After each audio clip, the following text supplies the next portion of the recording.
everybody, and welcome to the InCntrl video game podcast. And today, I am your host, PK.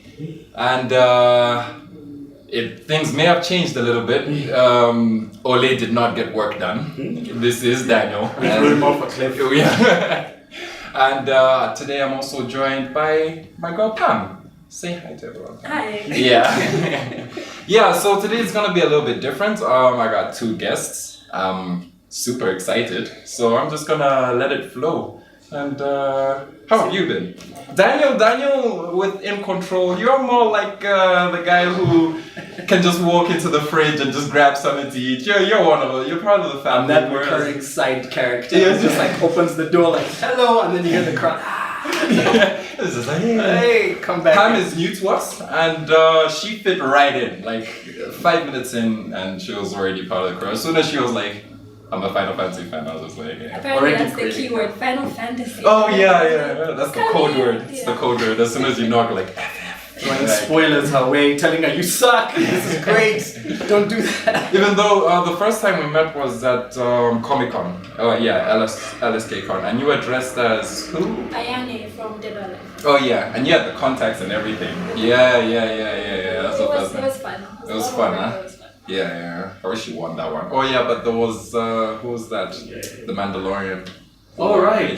The guy who came as Luke Skywalker the year before. Yeah, Man, he goes all out. Oh yeah, every year. Anyway, so this is InCntrl episodes 24, where you can listen to game news, any game related content, and all your nerdy stuff from people like us. So let's just get into a couple of news things. First of all, PS5 pricing is at $450. Really? That's not bad. Or for development, production. Production. Yeah, $450. So now this puts PS5 at a tricky situation because we all know that Microsoft are in a position to make a console that is, they might undercut one. Yeah. So that's going to be interesting to see what type of price though we're going to see. I'm not sure if they'll take the loss. I'm not sure if they'll drop it to $400 or $420 if Microsoft is. I think considering that they sold the PS4 at launch at a loss and the PlayStation Store alone has netted them $13 billion since in the PS4's lifespan, they will probably take the hit. They just don't want to be priced more than the Xbox X series. I think like they don't want to be close to it. They want to be at a price point where they can undermine it, but still be slightly above the whatever base Xbox version is going to release. The one that's is it rumored? Are we even getting that? Like I don't What for Xbox pricing? No, the Series X, and then there's the rumored not Series X. Oh, not Series. Oh, because there's gonna be like a cheaper version that might sell like way more. So I don't know if I don't know. I think they're just waiting on Microsoft to drop the pricing. They're just playing a game because selling at a loss. They've done it before. They did it with the PS3. They've done it with the PS4, and it seems to always work out for them. So I think that they might just take the hit, but it all depends on Xbox Series X's price point. And you know the funny thing is that usually when these consoles are released, they're usually taking, well, not necessarily losses, but the sales aren't really making the account break even when they're released. Yeah. So even when they start off, the sales only really start like say 6 months, 8 months after, where you see the money really starting to the cash second in. Christmas period. Yeah, holiday period, bundles and all that. So it'll be interesting to see what PlayStation 5 will be priced at. Pam, your thoughts?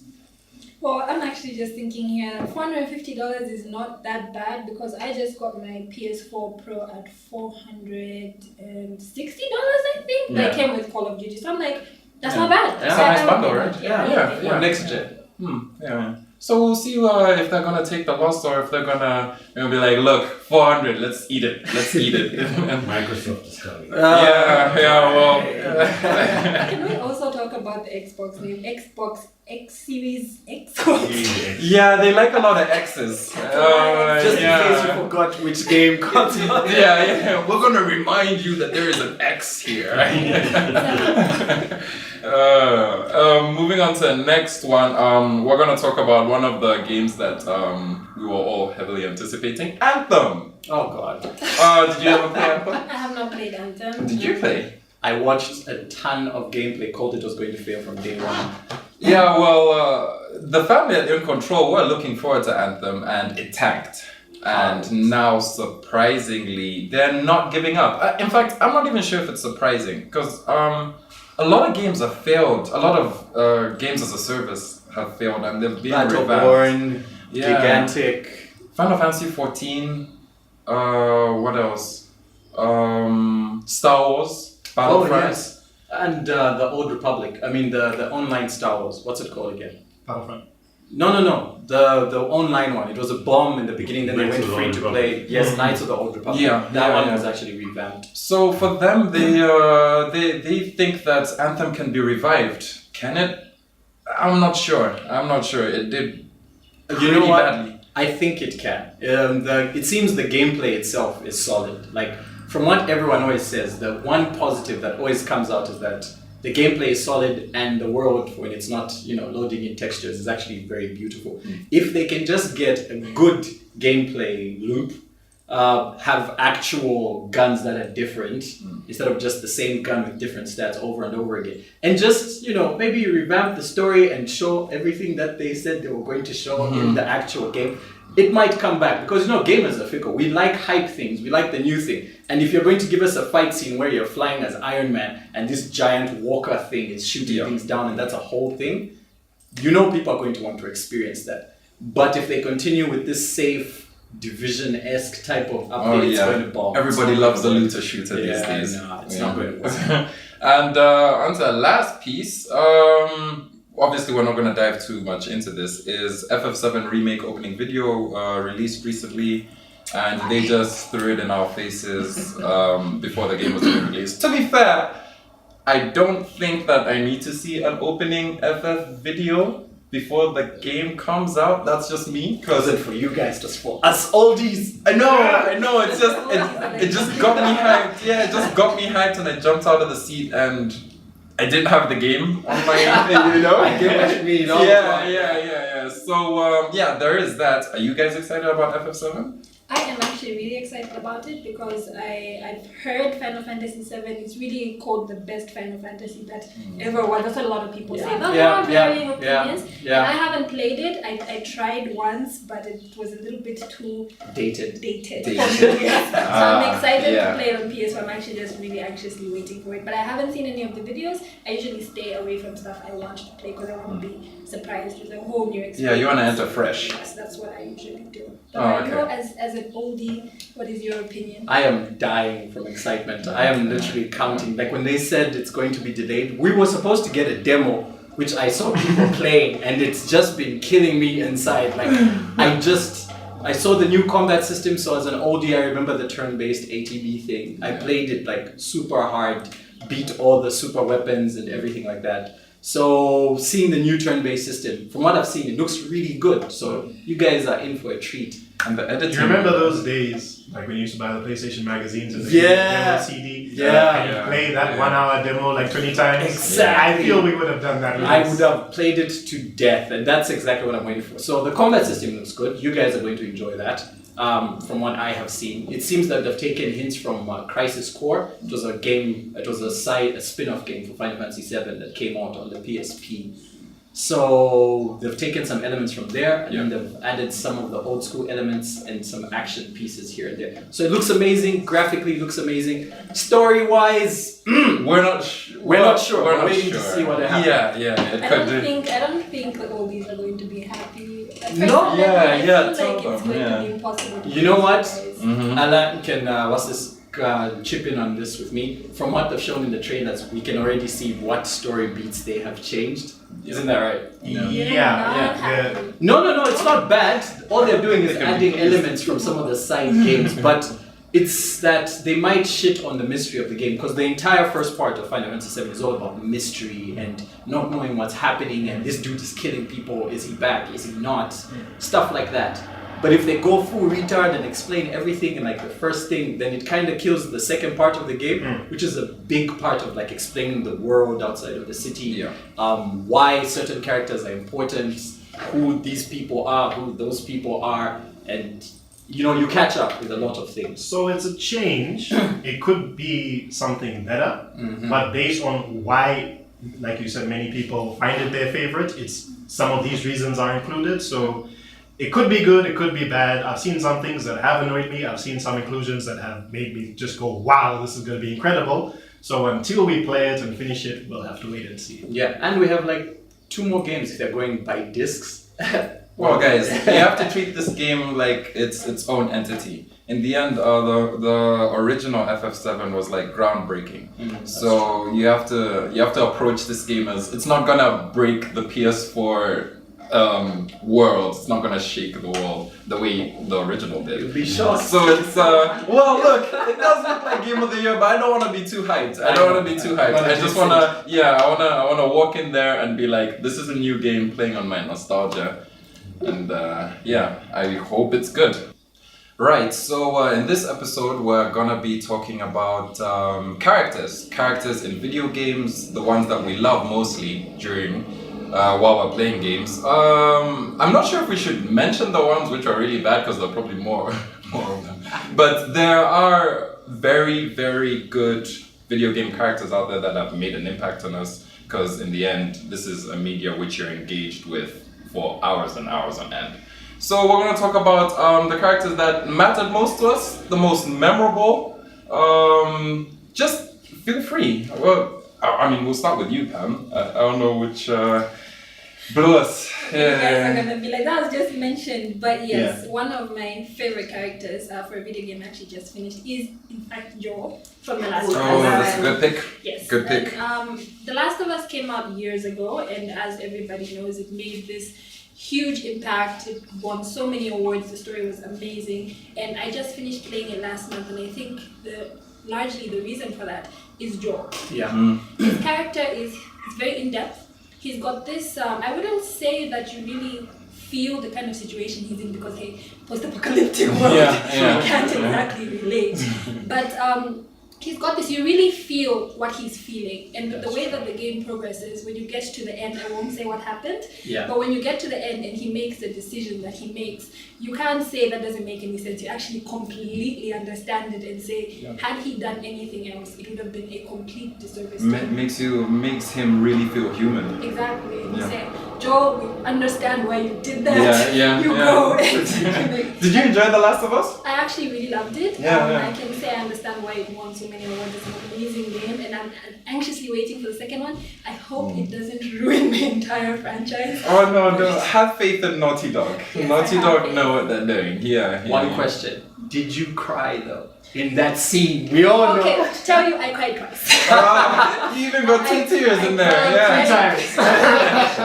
I cried at the very beginning, and what happened at the beginning, I was just like, what? Yeah. And then at the end, I was like, one of the most powerful openings I've seen in the game, to be honest. In honesty, I don't know any media that's made me cry in like 10 minutes. 10 minutes in, you're already crying. Whenever I try and justify to people that don't play video games, this is why we play it, I just give them I was watching it, and I was watching it one Christmas, and I had my sisters around and my nieces, and then like I just hogged the TV for like about an hour, and they were watching me play the beginning, and they were like, what happens next? I'm like, it's finished. It's really good. Really good. But just an add-on. The interesting thing about that is I actually went online quite a bit reading up about the stories, and there's people who have done whole analysis on Joel, trying to figure out why is he like this, because of his childhood and things that happened. They've made a whole background. It actually really makes sense. That shows how relatable the character actually is. Yeah, exactly. They did really good. Exactly. And it's like really trying to avoid any spoiler territory. There were things that they did in the game where they kind of hint at his past. Yes. So there's things that happen in the game off screen, but they kind of just touch on it lightly, and it kind of when you piece those pieces together, that's when you really have a full understanding of who this character is, where he is right now. And I feel that that's just a very good example of a game where you have storytelling where you don't have to show everything on screen. Exactly. Nuanced storytelling. Learned something, but And did you play Left Behind as well? Yes, I did. Or did you also enjoy like the dialogue and the interaction between Ellie and what's her name? Yeah. Okay, to be honest, Left Behind, I found it a little bit. If I were to have bought it separately from The Last of Us, I would have actually been really, really upset. Yes, because I got the remastered version, it came with the game as just the DLC, so I just hopped on there. But if I'd gotten it separately, I would have been like, what is this? Why am I throwing bricks at cars? I haven't played it, so I have like no clue. But it was a good add-on for someone who you've got the game, you got it as part of the game, you finish it, you just go into this little. It was a good addition. Luckily, I didn't pay. I think it's not a standalone game, and I think it's pretty clear they made it that it's not a standalone game. But I would have not appreciated paying money for it separately. No, you go ahead. I'll be right after. What makes a memorable character? Right, so for me, I like larger than life characters who start from like small places, because Final Fantasy fan, we go from like defeating gods. Yeah, we go from being a student in high school to killing a universe-consuming being, and So for me, it's character growth. I love seeing a character evolve from being a one-tone character to multi-complex, and I just love seeing how like the game developers usually like bring these values out. Like one of the most angsty characters in gaming is usually Squall, even though I think Cloud is more broken. But for Squall, everyone, like most people who would always say he's one tone and broody, I feel those people only played like the first 7-8 hours, the first disc, because you get to understand everything about that character. And the little thing that they did that was genius were the thought bubbles. So you always have an idea of what his perspective is on the situation. And so you see him like slowly change his personality, his ideals, until you reach a point where like this character who would never interact with other people, who was super rude, starts giving a speech to an entire like student body to try and inspire them and stuff like that. And you have to choose the words yourself. And he's also thinking about it.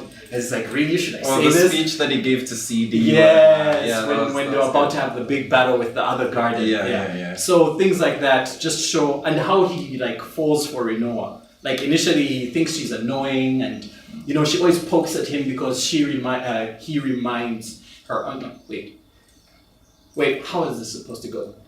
Safer is the guy Rinoa likes, right? Yeah. So when she looks at Squall, he's reminded of her, right? Exactly. Spoilers. It's been 20 years. Just trying to signal. It's been 20 years. You haven't played the game. This is not my fault. We're 20 years in. Play that game. It's been remastered.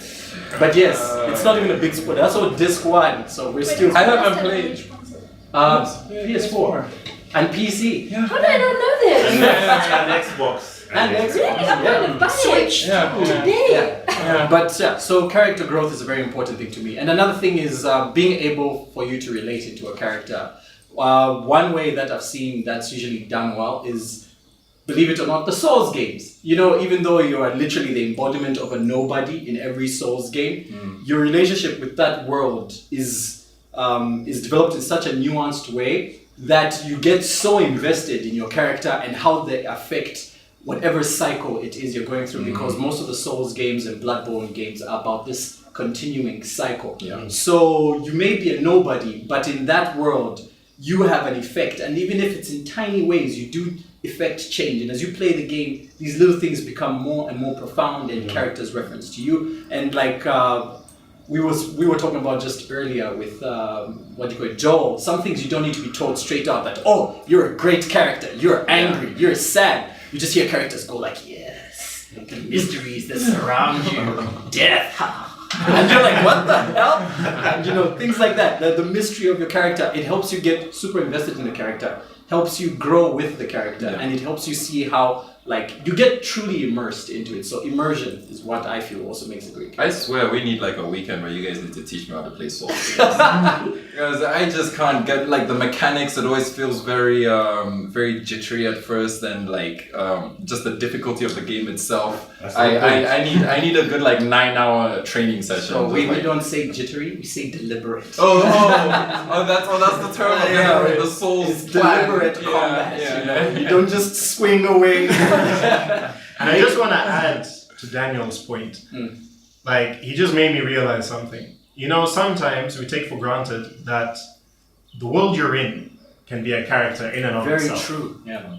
And I think the Souls games are like some of the best at delivering that. When you learn about where you are, like so many things happen off screen, but then now you're seeing characters and talking to them and they're giving you more exposition. Items are telling you, oh wow, this belonged to who and so on. And sometimes when you can piece these things together, anybody who watches this channel a lot knows that I love Hollow Knight, and that's another very perfect example. Hollow Knight, amazing. So I think, sometimes it's not just necessarily the people you're moving and controlling, or even the people that you're talking to. Sometimes it's the environment in the world that you're in that can kind of add to the story as a whole, and like you're saying, make the characters kind of feel alive, because you have to understand the world that they're in and why they're doing some of the things that they're doing. Very true. Yeah, true. My character is going to be from a recent game that I was even talking to you about, is Arthur Morgan, Red Dead Redemption 2. Yes. Papa Morgan. I think What about him? when it comes to character development, I think that Arthur Morgan was designed to the T, to a point where it felt like a novel. It felt like you could see a man's transformation from a youngster growing into an outlaw and being a very loyal outlaw and doing what you must to protect the family, to come to this point of self-reflection and doing the right thing, and the choices that you make impact people who you don't even know. And it reached a point where like, because obviously when you start Red Dead, it's like you're just gunslinging, you're just killing everybody. Every choice that you make, I'm just the bad guy. I'm just like, hey man, I don't care. I am shooting you in the face with my revolver. Yeah. But then as soon as you see Arthur's like transformation through periods of like beating innocent people up, or casualties during a robbery, and he starts asking questions about what the plan really was. Yes. And whether it was really worth it, because the plan didn't go through, but then you killed all those people. And what's the point? Yeah, what's the point? It really hit a point where I thought that video games have reached a point where like you actually fall in love with the character and his choices that he makes, and I think that was spot on for me. To add on to your point, one thing they did really well, I will try my best not to go into spoilers, is the changes in Arthur's body as the game goes on affect his character growth and his outlook. So it's like really well done. It's so nuanced. As you, the person playing, you see these little things that he does, and you start to think like, oh my boy, like dude, you need to eat. Yeah, you know what I mean? You like take him like they mentioned eat so. And as the story goes on, like this character's body is changing in different ways, and it affects how he's making his decisions going forward, and that is really interesting. So a character that questions his world as well. Exactly. He questions his own world. He questions his very close friends, his allies, and stuff like that. And also there was a moment of isolation as well before, like, well, without any spoilers. Obviously, like, he's the big pin in the clan, and as soon as things start to change, you can tell how his behavior changes, and he's just like, look, in the end, I may not want this, you know what I mean? And it was a very human aspect to have a video game character who continuously doubts himself, and even though he's still going through with his plan. It was a good spot, hit a good spot for me. I'm sure you guys can tell from my silence that I have not played Red Dead Redemption. I'm with but that's okay. That's okay. You need to play. I'm curious. Though I know someone who really loves it and wanted Red Dead Redemption 2. So I think I actually thought it was gunslinging from. Oh really? Yeah. It's a really slow game. I mean, think of it as Grand Theft Auto, but really heavy on the story. And real side quests, like really proper RPG level side quests. I love RPGs. And the pacing is good as well. I know you've got a complaint about pacing games. Open world done right, Red Dead games, they do it the best. Okay. And what else do you look for in a character? Okay, I'm gonna talk about one here that I think everybody probably knows, and don't just listen to me and go with me here. Lara Croft. Oh, really? Yes. Let's talk about Lara for a second. Yeah. Now, I'm a big Tomb Raider fan. I've been playing it since, I think, the 4th one. That was Tomb Raider Revelations. This is like maybe 20 years ago or something. And I played through all the old ones. Oh, wait, what? That was 20 years. No. Are we that old? Yeah. You've been around. Hey, oh my god. Do you know? You've been around. So I was a really big fan of the way that the game used to be with the exact tomb raiding, the puzzle solving and everything. When they did this reboot and had this new Tomb Raider thing come out, I was just like, what is this trash that they're doing? So you prefer the old ones? Well, actually, I changed my mind. As much as I wasn't happy about it, I've actually played all 3 of the new ones. That was Rise of the Tomb Raider. What was the second one called? Shadow. Isn't the third one? Shadow was the third one. No, there's Tomb Raider, Rise of the Tomb Raider, And then Shadow, of the yeah. Tomb Raider. Ray So I tracing. played all 3 of them. And NVIDIA hair works. The hair. Let's not talk about it. Alright, yeah. So I think they've actually done a really great job of rebooting Tomb Raider. Personally, I won't go into spoiler territory here, but with the first game, the way it starts out with Lara being pretty much clueless, she doesn't know what's going on in the world, you know, rich girl, etc., and then how they wound up on... Can I say that? Yeah. Everyone With an knows. island, yes. Yeah, Everyone knows it's an They island. changed her appearance a little bit, right? Yes, they actually like the new. I didn't at first, but I actually really like it now. Oh, okay. But I just want to make a differentiation between Tomb Raider, the first one, and then this 3rd installment in the franchise, Shadow of the Tomb Raider. Shadow of the Tomb Raider, if you guys have played it, I think storyline and character-wise was executed really, really badly. Oh, yeah. God, I was going to be like freaked out, like I have to play this game. Yeah. I was Like, ready to be sold. I was ready to buy. It was done really badly, but I also just pointing it out because in the first one, it was actually done amazingly well. Yeah, I like the You first really one. went through the story with her and saying she's here, she's helpless, she's in so much danger, and I think there was that scene in the first one that was so controversial. The one where she fell and the thing went through her. Yes, there was that. I mean, she went through a lot of hurt in that game, and everybody was like, "Guys, why are you doing this to Lara?" Yeah. Yes, but you grew with her. I Yeah. think that's the point that you made as well, growing with the character. Yeah. So from running and hiding to where she became this badass who's going up against all these guys, and the dialogue in the game even changes. Where they're like, "Where is she? Yeah. She killed so many of us." To add on to your point, it's basically giving us something that we rarely saw in the old Tomb Raider games, and that was her motivations. Like, they were never a very big part of the old games, because I was a big oldie Tomb Raider fan, played it all through the PlayStation 1, Angel of Darkness, all the hard ones to play. Yeah. But I only ever played the first Tomb Raider out of the new ones, because it was, for me, it was just the gameplay part. Yeah. I didn't like that the later 2 games kind of looked and felt the same. They do really look Yeah. good. And that's actually why I say the 3rd one was executed so badly. Gameplay wise, it felt exactly like the first one. Yeah. But story wise, Nothing happens. nothing. It was bad. When I finished it, I was just saying, what on earth is this? Yeah. Lara is Yeah. exactly who she was at the beginning of the Also, game. the lack of different environments. Like, we've been in a jungle. 3 Jungle. games. Jungle. Whenever I think of Tomb Raider, I don't even play Tomb Raider much, but whenever I think of it, I'm just like, these guys want to be in the jungle. Yeah, Yes. because Tomb Raider 3, we went from China to You were in two Area years. 54. I mean, Area 51 and 54. Maybe that's the one in Tomb Raider 3. Yeah. And then we go Goes into an American just like, go no, into- not in Europe.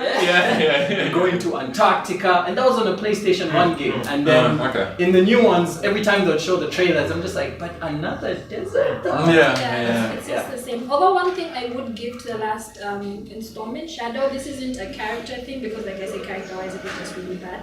But as an oldie, I'm really happy to say the puzzles that they have in Shadow were actually really good, right? The tombs are really, really good. I actually rushed through the first one because I was like, nah, it's a shooter. Mhm. I didn't Yeah, go to yeah. the tombs. I actually want to go back and just play it through and see what I missed out. It's like an Uncharted-esque like corridor, right? But with a few more puzzles. Yes, it's not the same as what you had before where you have a clock and you have to turn it this way, or you need to get a key and put it in this door. But there are some interesting puzzles that you can figure out. So I want to ask you, Pam, which other girls in video games do you feel are a good representative of Women. women in video games? Girls. The fact that I can't think of one off the top of my head is worrying. It's a problem in itself. That's why you should play Final Fantasy VII. Yes. Need some Tifa in your life. But there is, I know quite a bit about Tifa, though. Like I said, I haven't played the game, so I can't say I know the story. But Did you play Horizon Zero Dawn? I have it. It's still sealed. I'm waiting. Oh, you're gonna enjoy Aloy. Fantasy 15. Aloy was really good. Yeah. So yeah, I think it's actually problematic. I can't name one. I'm really just thinking of video game characters now, like fighter game characters. Sorry. But you played 10 too, right? Yuna. No, but that's not the same. Yuna is not as strong. She's not strong. Look at how we get the Yuna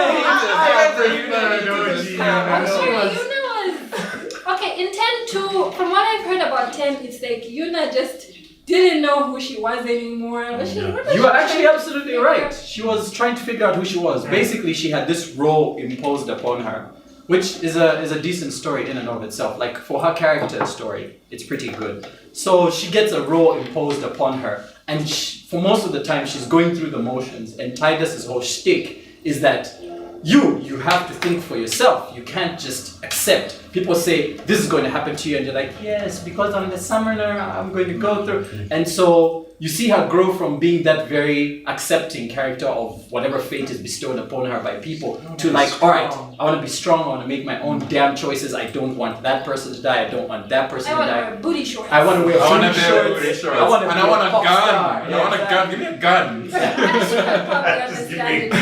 Yeah, so she goes from being a very one-tone, like, imagine traditional Japanese timid shrine girl to being like, no, screw it, I don't want any of this to happen, I don't want anyone to die, I want happiness, as weird and crazy as that be. Are you talking about 1 or 2?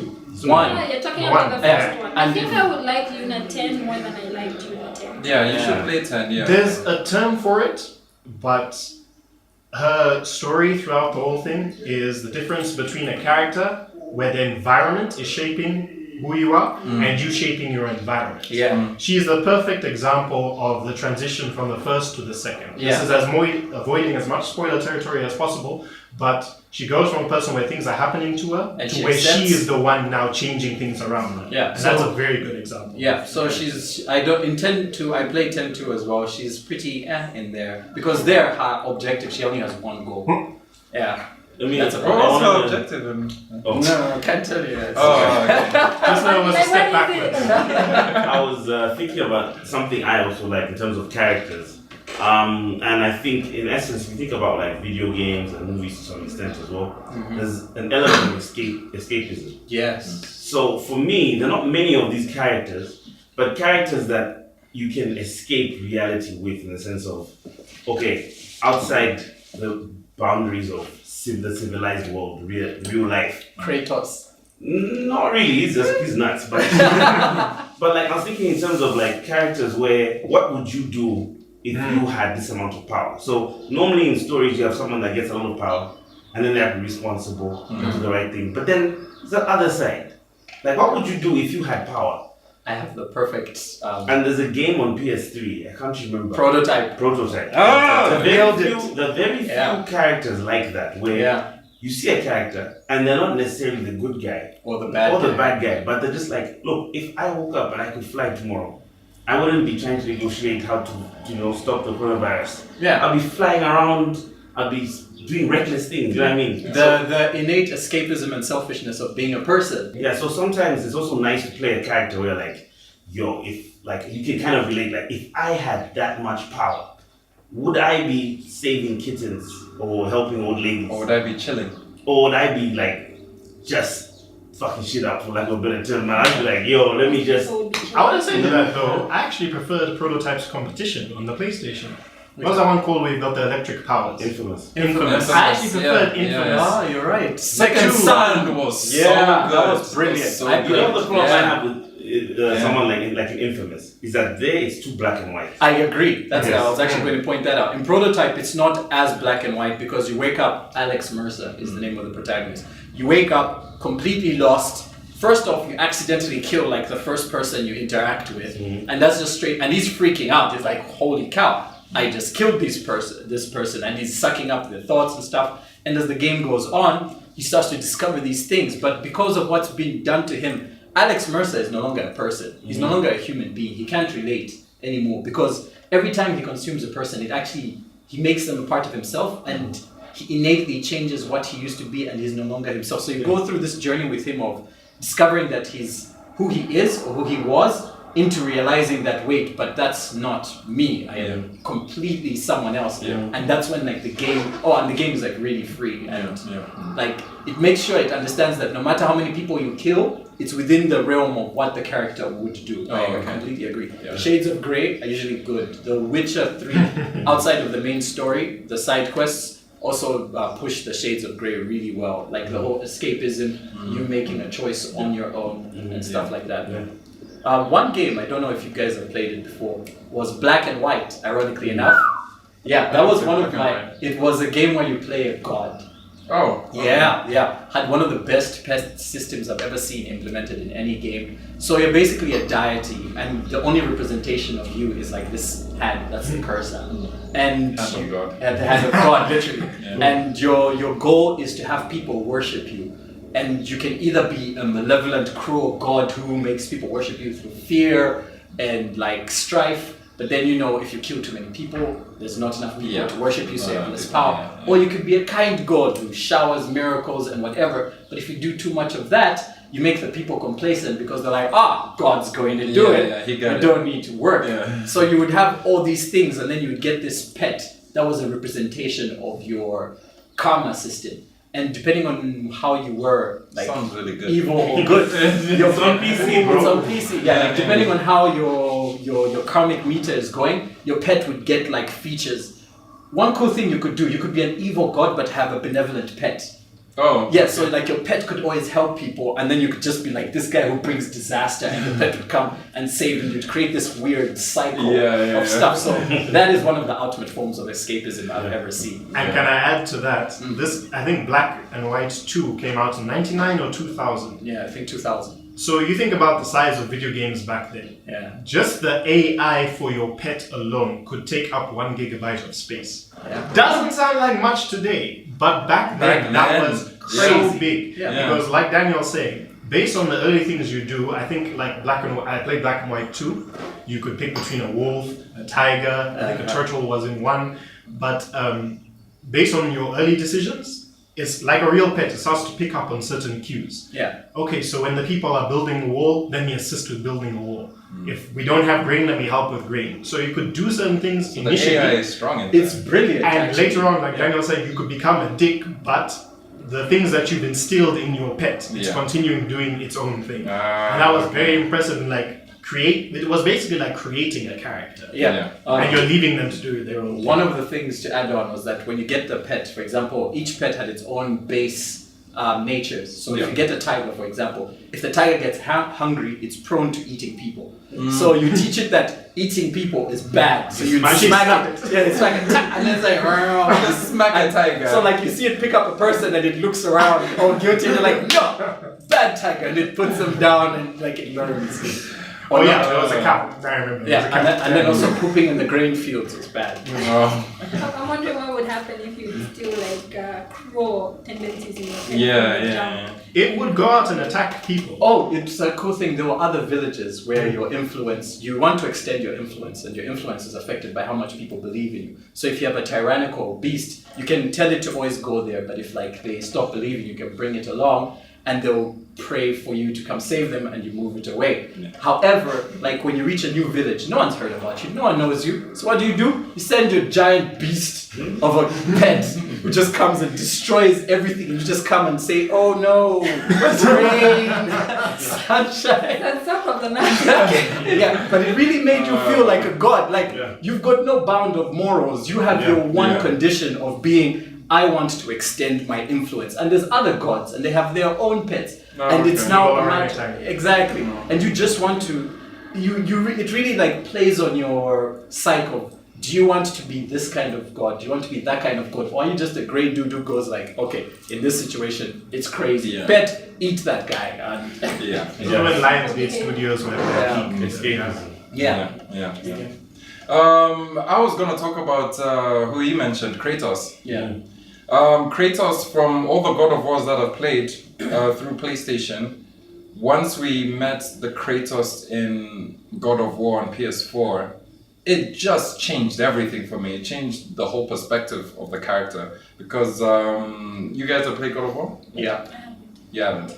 Well, the way it is that pretty much the building to the PS4 Kratos is just a guy who kills people. And he's always angry. Dad issues. Yeah, he had daddy issues, and then he killed his daddy. I mean, look, it just went overboard. It was really just video games full of rage, blood, and great cinematics. As soon as you reach PS4, now it's more of, what can I say, restraint. Mm-hmm.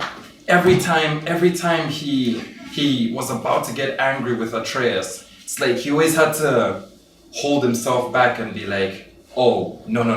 Let me not completely snap and whoop this guy's ass. Even just the way he had to, like, Kratos never showed emotion outside of rage and sexual rage. Exactly. And like, you could see him struggle with Atreus. Like, he would know that he can't be, it's his boy, and the mom just died and they're going on a journey. He was trying to make sure that he doesn't make himself in Atreus. So like, there'll be time, like, one of my favorite lines where he was like, Chief Dad, was when Atreus tried to impress him, and then he went too excited and shot the deer and messed up and then chased after it, and he didn't listen, and then he was like, I'm sorry, and that was one of the best examples of how much Kratos has grown. He was like, don't be sorry, boy, be better. And I was like, oh! That was really well done, and like, but he's not perfect from then on. He's still struggling. He's still struggling. You can tell that he's constantly fighting something, and as soon as he reaches a point where he can openly talk with his boy, just look, I'm even calling him boy. Exactly. Now. Right? Yeah. As soon as he can openly talk with Atreus, now you can feel like, okay, this guy has come such a long way. Even like you said, the way the back and forth between them, because they have the banter as they go throughout the game, and the more Kratos opens up, you notice that it's not just Atreus talking all the time, giving his little expositions and stuff. Like, Kratos starts to explain certain things to him as well, like, oh no, there was a man I knew that did the thing. He's like, really? Exactly.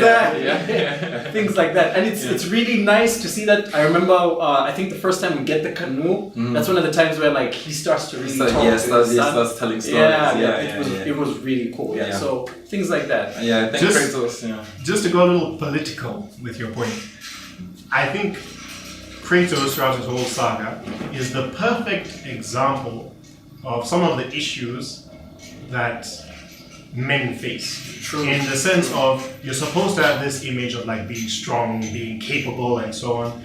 And then you have those moments, especially when you have a child, where you have to explain, you have to understand this individual is different from me. Exactly. And you teach them how to approach a situation their way, their best way. It might not be my way. Yeah. And I think God of War on PS4, like, I've already made this public. I think it does have issues in terms of the gameplay and like, the world that it's in. But in terms of the relationship between Kratos and Atreus, it's so good. Up there with Joel and Ellie. It is one of those where you're like, I'm seeing both of these characters and I get both of their sides, I understand everything they're going through, and how do they make each other better. I think that's also a key thing. Maybe you guys should also expand on how individuals in games improve one another. For me, I could give a very good example of, again, we're in spoiler territory. Everybody knows it's my favorite game, Final Fantasy VII. There's 3 main characters.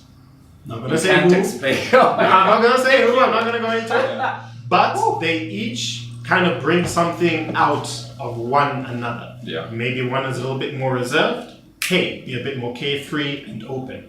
Maybe one is a bit more naive. This is how the world really works.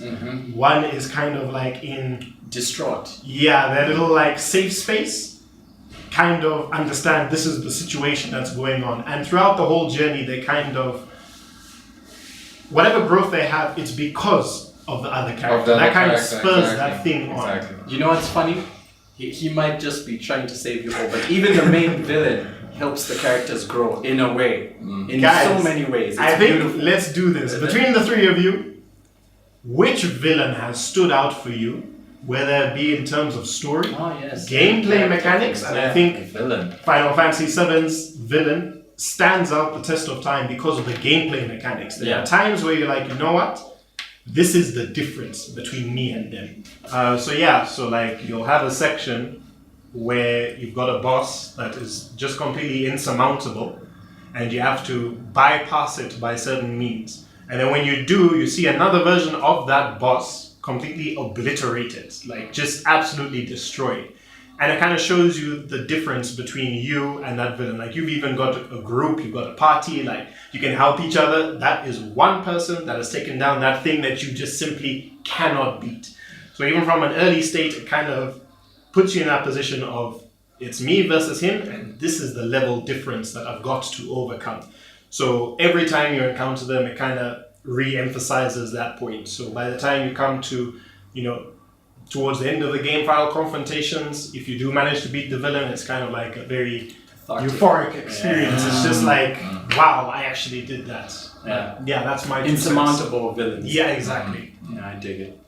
That kind of, I think that's similar to mine, because I mean, I've been thinking about it for the past few minutes, but I also do enjoy the very determined, no-nonsense villain. As much as I've enjoyed, like, say, Jokers and the chaotic type and stuff, I do like the Bane, Arkham Knight kind of, let's say, Liquid Snake from MGS. Yes. I like the guy who is a no bullshit guy, and he will drive the main character into like near submission, where they're nearly cracked, but then they just make they make a slight mistake, or the main character trains for 3 days and beats him. But you get what I mean. I like the guy who is usually just straight to the point and is skilled, and they have been preparing for a long time, and they're not necessarily special. Yeah, not necessarily the chosen one. Yeah. They're just like the way Liquid just pushed Snake to the edge and he just gave him a hard time. Or the way, say, Bane in Christian Bale's Batman. Well, not game, but yeah, you get what I mean. Yeah. And Arkham Knight as well, to be fair, in Batman, in the Arkham Knight, Batman was pretty much broken by the time that game was ended. Yeah. So I think that's my type of villain. I mean, I know a lot of people when they carry out the whole crazy bad guy, it shows flair and an amazing performance. But then again, I mean, I think people just tend to find that easier to follow. Sometimes, I mean, it doesn't always make a good villain. Sometimes it makes a super basic one. For me, I would go with the villain with a twist. That's my favorite kind of villain in video games and in like media. I like the party member who you would never suspect and ends up to be the last boss. I think in Valkyrie Profile Silmeria, you have one of your party members. I swear to God, never saw the twist coming. Just a book nerd with glasses. This guy does not look like your anime villain trope at all. Yeah. And you go through the entire game, he's super helpful, you do stuff. And like, as you start to get to like the later parts of the game, you start to see his worldview, because obviously the characters talk. Yeah. And you still don't suspect, because he's got a valid point. That's how he views things, and that's how he feels stuff is. Except, we don't know he has his own ulterior motive where he's like, I just want to get rid of gods. Like, this whole thing of you guys coming down from the heavens to pick up warriors and thingy, I think it's bullshit. Yeah. We shouldn't have to go through and fight your useless wars. If Ragnarok's going to happen, let it happen, instead of us not getting rest and whatever. So he goes through this whole tangent thing, and the twist just gets you so hard. I remember when it happened, I was like, no way. No way. Him? Yeah. I was betrayed. I was so betrayed. So I love me a villain with a twist. Like, I always find that super interesting. And it gets you really invested, because you do actively hate the character, because you're betrayed, and you're like sucked into it. Hurt your feelings. Yeah. And also the levels invested. Could have used someone else. Yeah, we're gonna use someone I else. actually go upgrading this Exactly. character. Yeah. Wow, okay, with villains, I've actually put quite a bit of thought into this, and not a lot of them really jumped out to me, but after putting some thought into it and the kind of villains I have liked, it's the ones who end up kind of getting salvation at the end. I think we've seen this, it may be a little bit overused with Devil May Cry and Virgil. It's always redemption. And then, but in the last game I was kind of wondering, you had redemption in the last one, and here you are again. Being the villain. But I actually really do like that about Voyager because he has this relationship with Dante. You kind of understand why, because I'm trying not to spoil the last one, but you go through these clips and flashbacks that kind of get you to say, oh, this is why Virgil is like this and Dante is like that. Then towards the end, it's always when you defeat him, Dante goes over this, should you kill him or not? Or maybe, I think there's a couple of games where he actually escaped after defeating him. If maybe It's in DMC 1. It's not really at the end, like in little instances he goes away, but then you have this final confrontation, and again Dante still can't deal the final blow, and Virgil sort of offs himself, if I recall correctly. It's an old game. Oh, Of course he comes back. And we had something similar in He sacrifices himself for you. Yes. That's the first time we realized it's his brother, not a clone.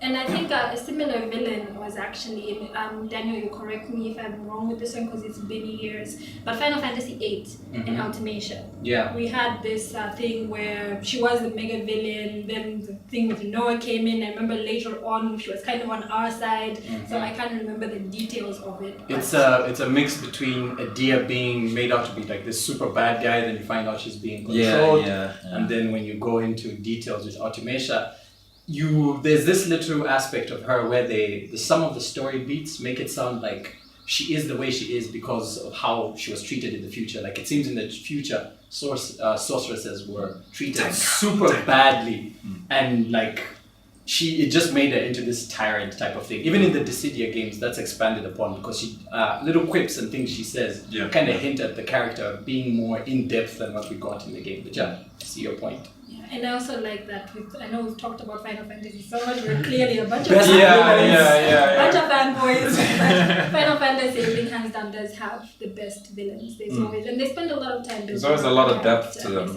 Because no one ever remembers other villains, but we all remember FF villains now. Clearly for a reason. For a reason. Okay. Yeah, so that's about it. I mean, do you have anything, Michael? I mean, I love villains, period. I mean, they make the story. I mean, I just like it when a villain is like, it's not the goody two shoes type story type thing, and like you can understand why a villain is doing Yes. I like it when it's not just I want to just take over the world. Like I've got to. I can add on to that. Most JRPGs actually do a really good job of making the villain not a whole take over the world type thing. They usually have like their own motives. They give you a complete backstory as to why they're doing what they're doing. Yeah, it usually goes batshit crazy at the end. But for the most part, JRPG villains tend to have they really try to show you like why this person is like this. And just to add on to that, an interesting point I found with The Last of Us is that there is no Real villain. I actually really appreciate that. It gets you to kind of think, depending on how you look at the story, we could be the villain. Yeah. Because that's you true. know how these guys talk about you killed so many of us and for what? Towards the end. So that's an interesting perspective. It's this old man and a kid. Actually, to drive home the point of you being the villain, Bloodborne. The entire world actually views you as a villain. The entire night of the hunt, there are all these quips and references where at some point you start to think, wait, am I really the good guy? Because everyone is just like, you're the beast, you hunters just murder people aimlessly for blood.